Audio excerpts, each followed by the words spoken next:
Hey guys, SGT here. I'm thrilled that I've got David Morgan of silver-investor.com, home of the Morgan Report, on the line. David, welcome. Well, thank you for having me. It's great in a snowy afternoon here in the great Northwest. Never a dull moment when you live in the North, right? That's a fact. Hey, David, we've seen the dollar collapse a little bit today. We're seeing the Dow under a lot of pressure the past couple of days. What do you make of it? Well, I think it's a continuation of what we all knew if we follow current events, and that is that, there's some truly concerning dislocations going on in the Middle East and North Africa. It's almost the domino theory with one right after the other. And this is, of course, causing a great deal of anxiety from all aspects, and financial being one of them. So in those type of situations, you fully expect that a safe haven status like gold and silver are going to get more strength as these things move forward, and of course they are. So you're seeing stocks being sold, metals being acquired. Bonds actually, I don't know about today, but yesterday were up, in fact gapped up on the U.S. bond yesterday.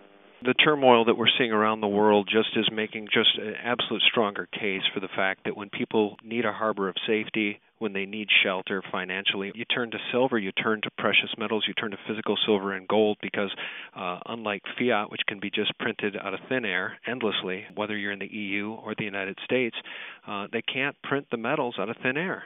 Precisely, and that's certainly been one of my main tenets. But I also want to bring everybody back to the ground for a moment. Silver is really a good-time metal. I mean, it's not really only a safe haven status like gold primarily is. Silver is the best of times and the worst of times, you might say. And what I mean by that is it's used in electronics worldwide and will be and continue to do so. In fact, I've called it the greatest technology stock you can buy is buying silver. Mm-hmm.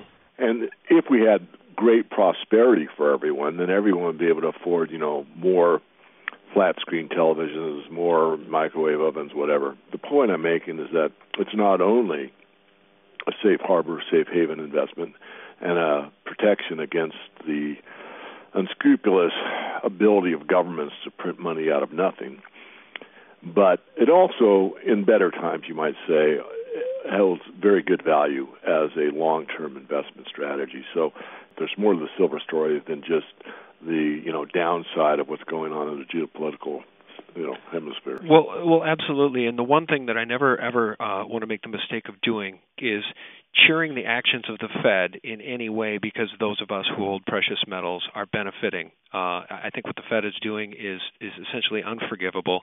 It's going to destroy the middle class and the working class and the working poor, and it's the absolute opposite of liberty.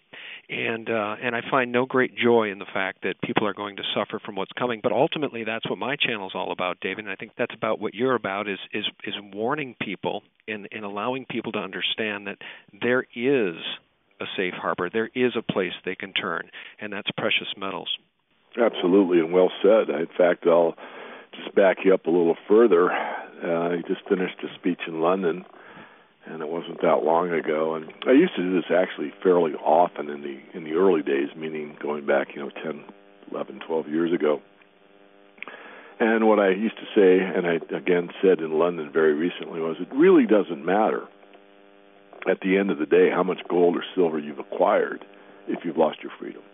If you have lost the ability to go where you choose to go, buy what you choose to buy, see who you wish to see, speak what you want, write what you want, if you have to give up any of those things, it doesn't matter how quote-unquote rich you are or how much metals you've hoarded.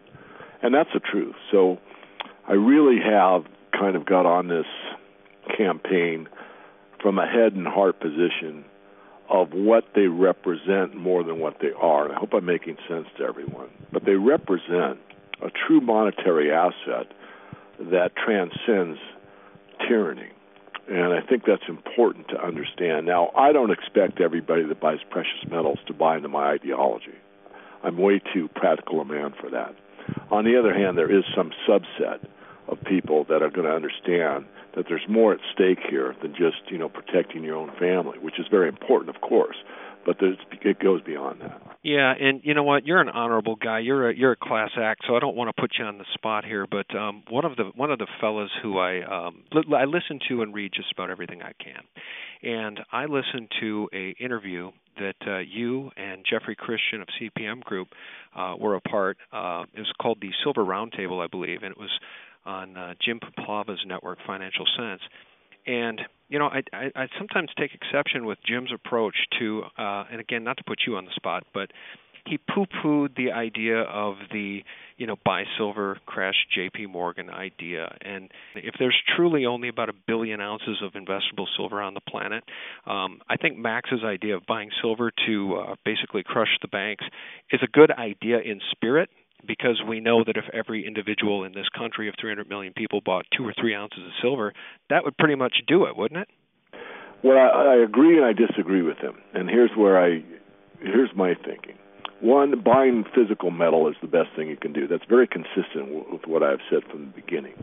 As far as being able to crash J.P. Morgan, as I said on another interview recently, I doubt that the silver derivatives exposure that J.P. Morgan has is much of a worry to them relative to the other derivatives exposure that they have. When you've got $75 trillion in derivatives exposure, I think probably interest rates would take you down faster than anything in the silver market. And on top of that, I want to stay as factual and consistent as possible. Those contracts are written in fiat. In other words, a bank that can print infinite amounts of cash can settle an infinite amount of cash because that's how the contract reads. So therefore, I don't think you can really take them down as far as their exposure to the amount of physical silver being taken off the market. But on the other hand, nothing will serve all of us that are silver bulls, gold bulls, free markets better than to get as much physical into the hands of the people as possible. So hopefully I'm being consistent there. I just want to acknowledge that buying physical is something I've advocated from the get-go and continue to do. But I also want to be straight up and say, these banks have got a lot of power because we give them that power. And they can settle with electronic digits whenever they want to, and they have the ability to create them out of nothing to infinity. Not that they'll get to that point, but we're getting closer every day, don't you think? I do. And, I want to, I appreciate your measured approach, because it's easy to get in, it's easy to become a cheerleader to some degree, especially if we take into account the 100-to-1 paper manipulation and all these other things that have come out in the public light over the past year.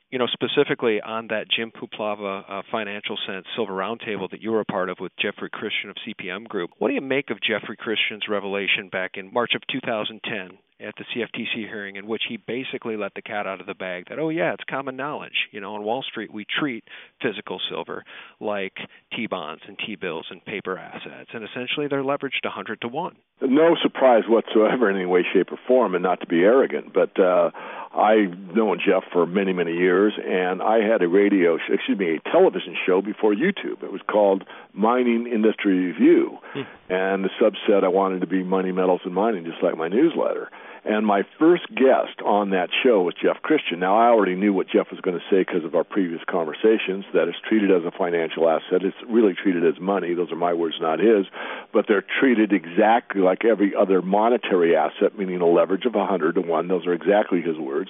And I got it all on my radio show, and I still have the CD or DVD, I should say, the DVD around here somewhere. I was actually going to put that on my premium clients. In other words, the people that pay me the most get the closest to me. And so it wasn't any surprise to me because I knew it, I heard it, I understood it. I'd interviewed him and had him state it for the record. And so Jeff and I have an interesting relationship. We don't agree on everything, but Jeff has been a pretty straight shooter. I mean, I don't know anyone else on his side of the equation that's pretty straightforward about what the leverage is, like 100-to-1. Right. That, a lot of things he says, he's straight up about it. Again, I don't agree with everything. I have a different opinion about a lot to deal in the silver market, but I've never found him to be anything but shooting straight on the questions that he gets. He does infer sometimes that I may not know about as much behind the scenes of the markets that he does, and I admit that. I probably know a great deal about the silver market. I'm always learning more. I think everything that can be transparent, I probably have a very good grasp about.